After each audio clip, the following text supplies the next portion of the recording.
Yes, please pick a number of your judge. And you picked Judge number 2. number 2. Thank you so much.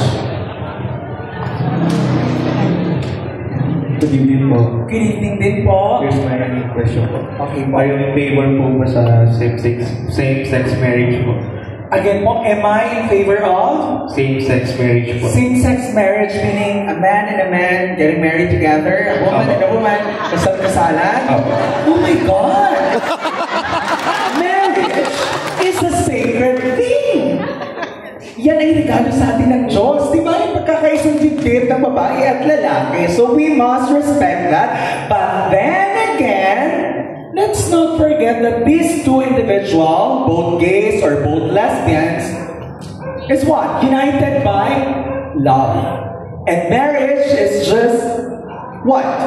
In a piece of paper. What matter is kung ano ang tunay na nilalaman ng puso nyo. Huwag na natin, let's not complicate things. Marriage is for men and women. There is what we call civil union.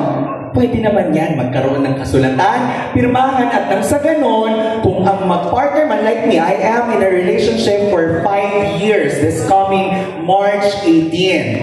At kami po ay nagsasama na since day 1. Nag-say, hi baby, I love you.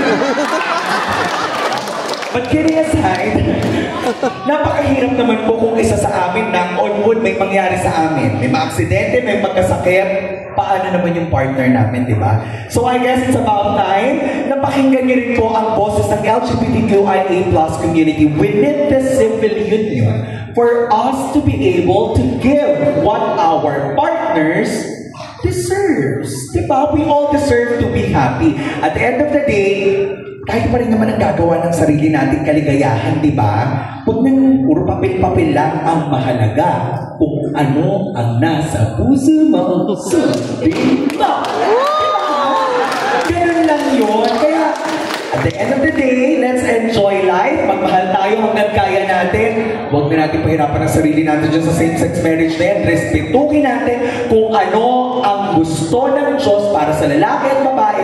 Huwag na natin paligid. Ang dami nang hinihingi ng LGBTQIA+ community naman. Pwede bang matuto naman tayong makontento at pahalagahan kung ano ang meron tayo sa ngayon. Salamat. Alright, thank you so much.